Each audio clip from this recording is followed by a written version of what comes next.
All right, so I have been talking about AI with a bunch of friends, and one of the things I've noticed is there are some people who are with me in this experimentation. They're trying new things. There's a second category of people that are dabbling, and they're not using it professionally like the first group, but they're like just sniffing around a little bit, playing with it.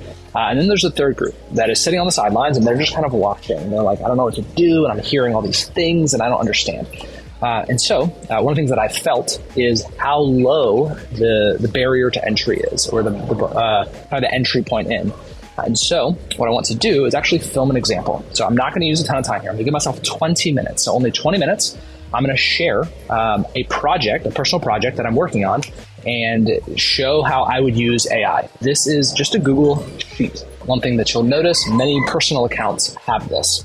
None of my business accounts have this yet, but I think that's obviously coming. This is one of Google's interfaces. You could also go to bard.google.com, and this is their very like ChatGPT-esque interface. I'm not going to use that today because a very new development, so in the time of this recording, this I believe rolled out this week to everyone, is not this, but they just embedded it into a bunch of their stuff. And so it's not just like you go to this place to do the thing. They've brought the mountain to Muhammad, and you can just use it inside of the stuff you're already doing. So here is the document that I would use. This is ChatGPT. They just released access to not just their newest model, but also to browsing and plugins. And so here, I'm not going to use either of these today, but this is just like kind of unhinged and available to everyone out of beta. So on the plus version of ChatGPT, which I believe is like $30 a month, you can get access to all this stuff, and everybody has it. What you're about to see is the time that I'm going to save is easily worth $30, right? If you are working a professional job and have a career, $30 is not that much money when you think of the total leverage that you get over time and simplicity. The last thing I'm going to share here, this is a tool called Notion. This is very much like a document spreadsheetable tool. A lot of companies use this.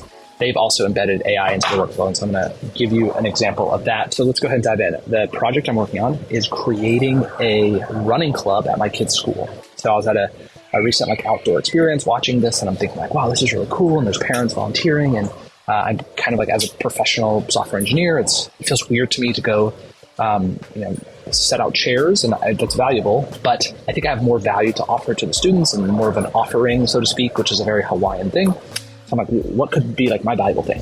And I thought about like, I could create like a technology club, but there's all kinds of logistics, and that's very complicated. But like, what's something I could do that is kind of already in line with what I'm already doing and fits with me spending more time with my kids? And so running came to mind. I'm a big runner, and so starting a running club is a very school thing to have, both in elementary and middle school before they get to high school. And so I wanted to do that. All right, so then how might I use AI to help me create a running club at my school? So I'm going to talk you through that and prompts, or like how you would interface with these different tools. And so I'm going to get started here. All right, so very simple. I'm going to highlight it and then click this and say elaborate. All right, so you'll notice that it's getting to work. What Google does, it just like drops the information on you. I'm also going to come over and paste into ChatGPT the same prompt. Even in writing it, one of the first things I'm realizing is I kind of want to say that a little bit different, right? I could guide the computer a little bit better if I was writing a better prompt. There's a whole category, and you could fall down a rabbit hole of prompt engineering. There's kind of this new category of work that's coming up, like people who just get really good at asking the machine for what they want. Also a difference in experience. ChatGPT is it like feels conversational, right? It looks like somebody is typing this out to me. I'm not actually sure if that's how the computer is working, right? It's giving it to me as it's done. I don't actually think that's the case. My gut says it already knows the answer, but it's dripping it out to me. One, because it feels more personal. And two, what it's actually doing is causing me to wait as a user. And one of their biggest issues is actually server demand. So everyone's lighting them up with requests and things like that. And it's kind of a clever way to like minimize how much load I can put on the system, or any one person can put on the system, by dripping it back to me, right? So it's just created this time delay, whereby Google is already done, right? So it rendered this information. I can, from here, you can see that it's giving me a 6-point list of how to do this and some additional tips along the way. What's cool is I can go and refine and say, hey, make this shorter or elaborate more, right? And I think in this case, because ChatGPT is still working, I'm going to elaborate. So I'm going to ask Notion the exact same thing. Okay, now here's what I love about Notion. In some ways, it kind of blends. I believe they're using ChatGPT on the back end, or OpenAI's API, which is how computers talk to each other, to spit this out. It goes a little bit faster than ChatGPT, and it gives me the interfaceability that ChatGPT lacks. So when I'm looking at this, in order to do something here, I have to copy paste to write a new prompt. I could copy it and I have to move it somewhere else, where both Google's implementation and Notion's allows me to interface individually. I personally like the block elements of Notion, right? I can, it feels more intuitive to me. I'll probably wind up sticking with Google in this case, but just giving you a little sample here of what they came back with. So I'm going to talk through their different lists. Notion's identify your goals, find a location, recruit members, right? Identify the interests, get approval, develop a plan. So you can already start to see some differences emerge. So it's clear they're not just summarizing the same information. It's different. Let's see here. I think I said elaborate, which may have been a mistake. I like their kind of initial bulleted list here. So I don't even know how would I do that.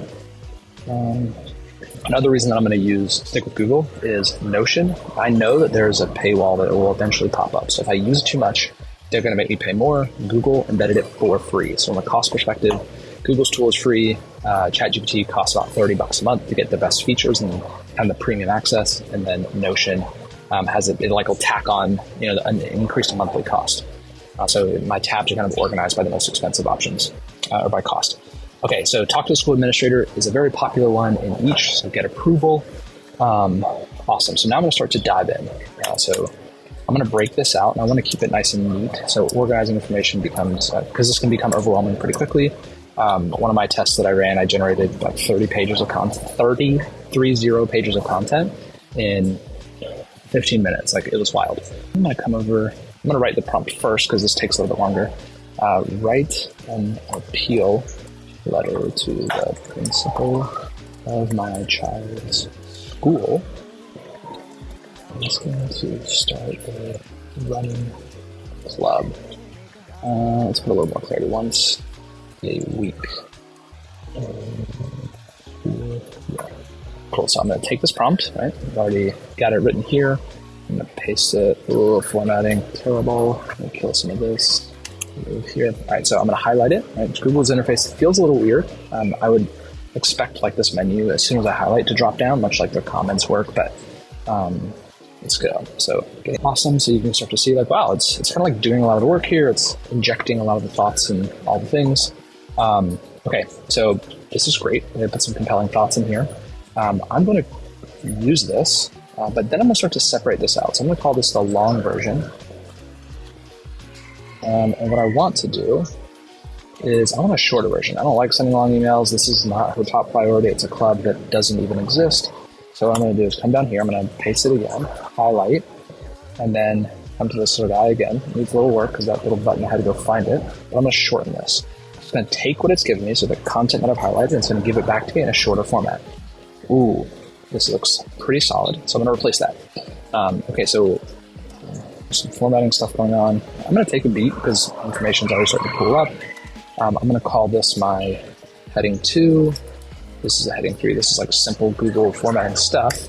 But what you'll notice is over here on the left, I have to film a little table of contents. Cool. So I've got my short email. All right, let's go ahead and let's roll into this. So I'm not going to do this right now.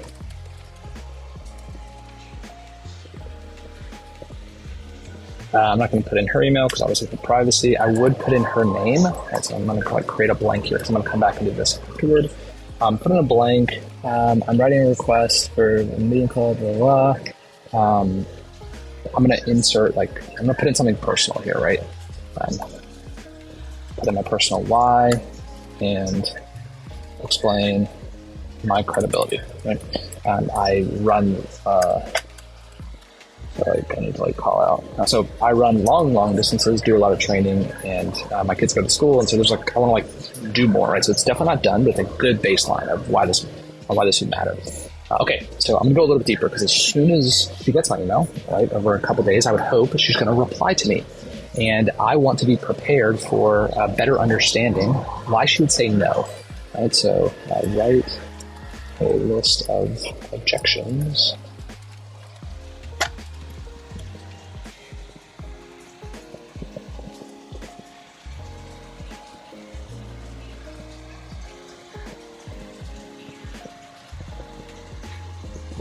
Cool. So I'm using it to anticipate what somebody else might say. I'm going to do the same thing here. Do some formatting. Oops. Highlight. Elaborate. Okay, so I've encountered this a bunch. It'll just like not work for me very well. So this doesn't happen always. Let me formalize. Nope, it's not liking this. This could be a prompt issue, so I'm going to try it again. Right.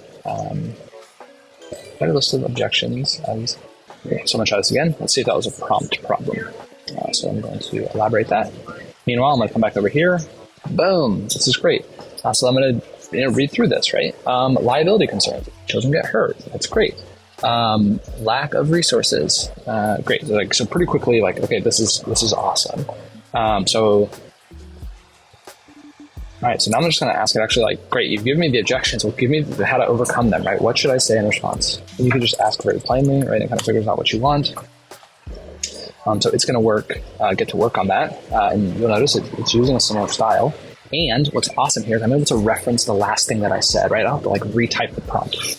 My understanding is everything it's going to do is kind of like confined into these like chats. And so that like contextual knowledge presumably is like building on each other. So I've been able to reference many, many layers up my chat with it of things that I've said of like, hey, from your first prompt, what should I do? Or, how would you elaborate on that to give me some of these results? So great. So what it's actually done here, it looks like is it's the concerns are embedded in here. And then the responses, like my responses or counters are embedded in here.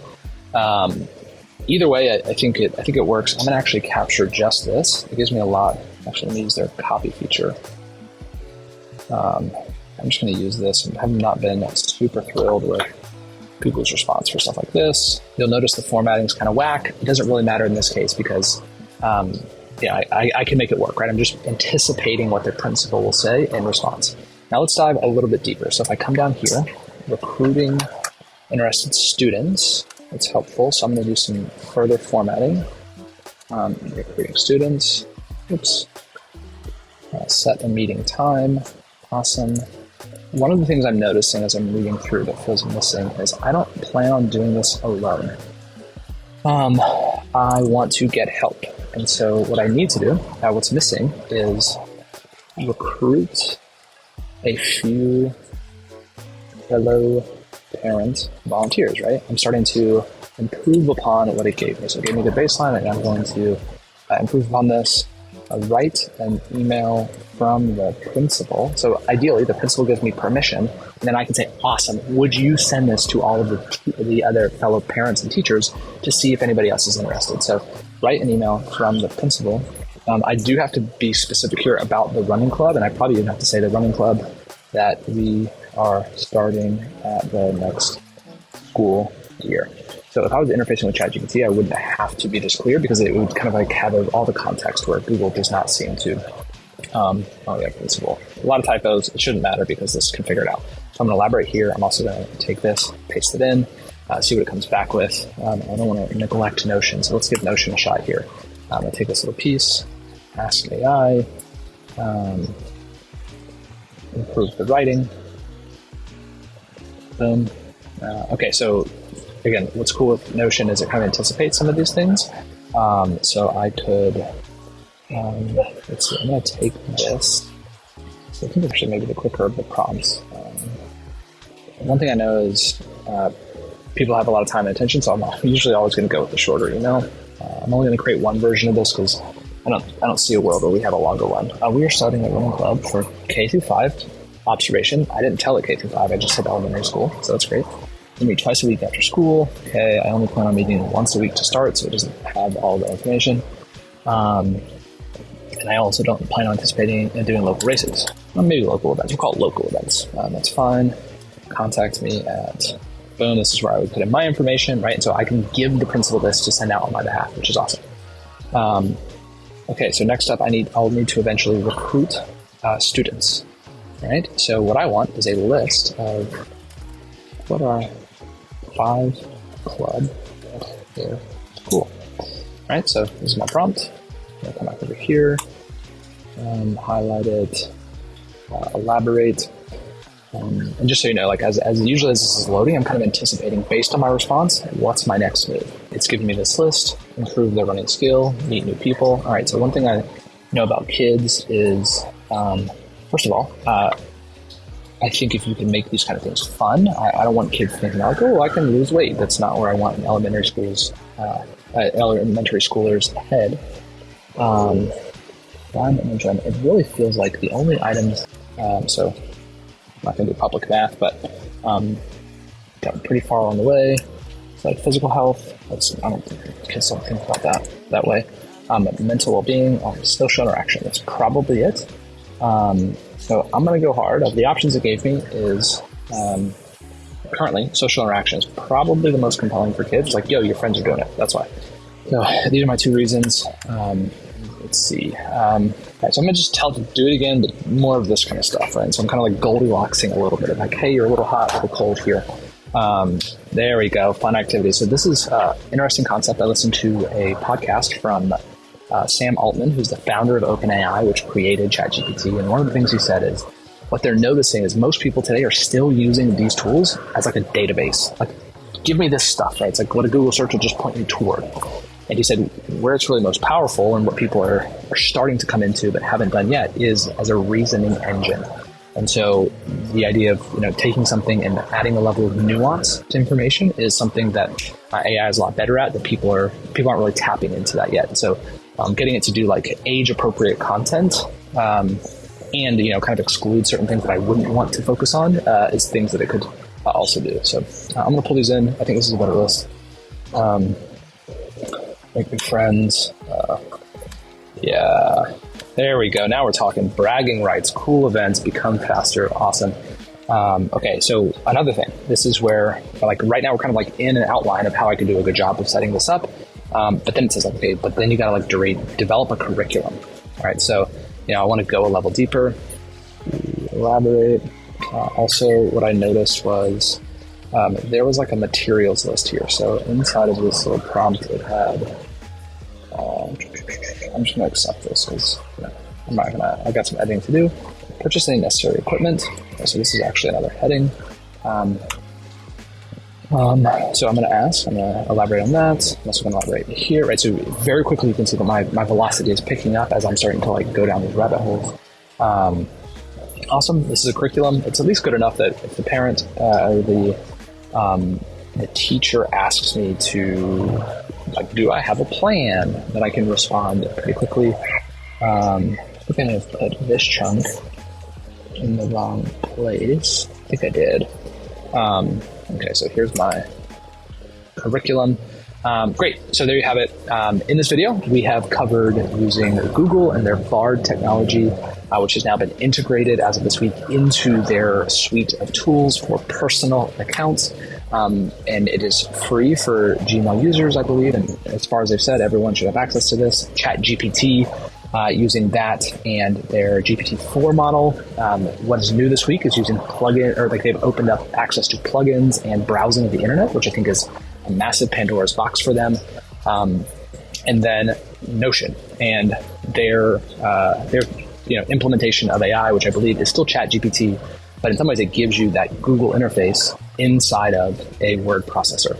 So there you have it. I hope this has given you a little bit of a taste of what could be possible in a very short amount of time. I have initiated a conversation with my principal.